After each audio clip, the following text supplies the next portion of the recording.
There's a nice camping spot here at the base of Masada with nice clean bathrooms, if that's the kind of thing you're interested in. And that's where we're headed.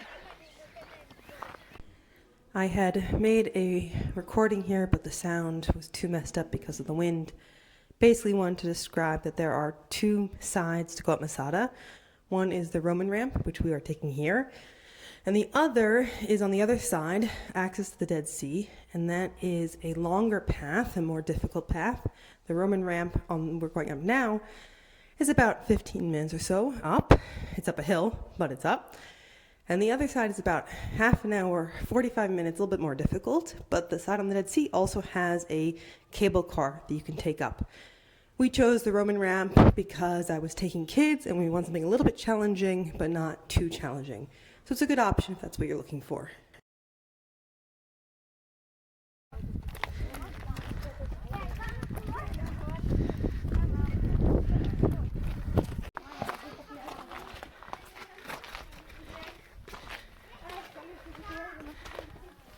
This is how the water works. So when it rains, twice a year, you pour the water, Yontan. Yeah, up above the thing. Okay, you see how the water goes in the aqueducts and goes along and ends up in the caves where they would keep it. And that would be enough. If it rained once or twice a year, that would be enough to keep water for the whole year in these caves, the cisterns. The Northern Palace is one of my favorite sites on Masada. It's not somewhere that most people go, so I recommend if you do get up here on Masada to take the effort. There's a lot of stairs going down. I know you just climbed the whole mountain, but it's worth it. So here we are down at the bottom of the North Palace.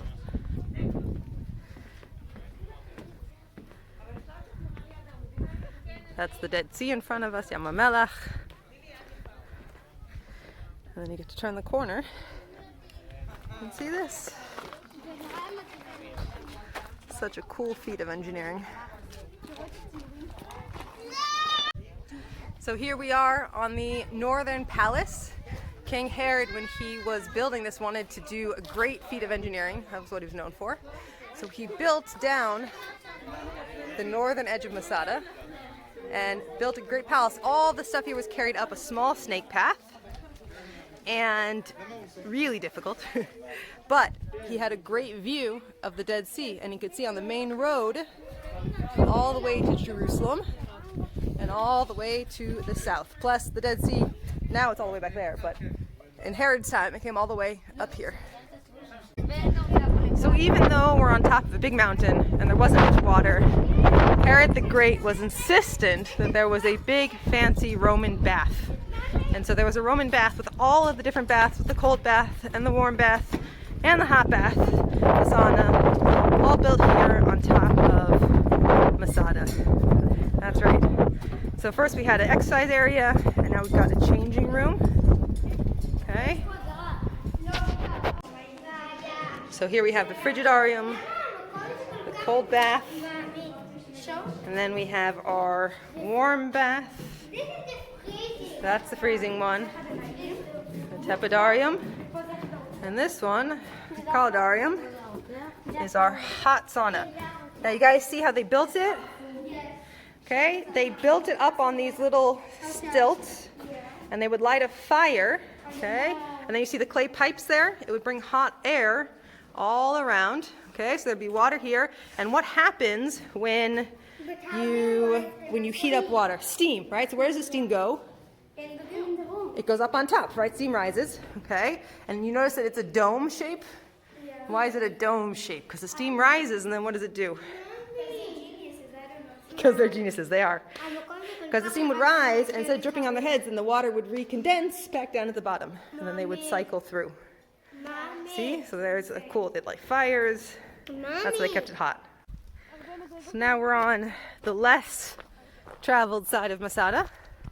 We have a columbarium for birds, and a mikveh, and of course the Dead Sea out in the distance.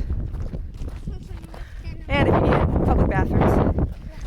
Masada is a national park, so there's water up on top, everything you can need.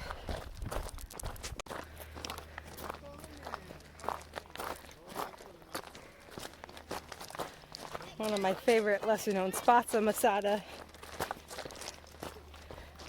on the far southern end. Here we are in one of the water cisterns. You can kind of get a sense of how big it is and deep it is. Yeah, with a little kid involved.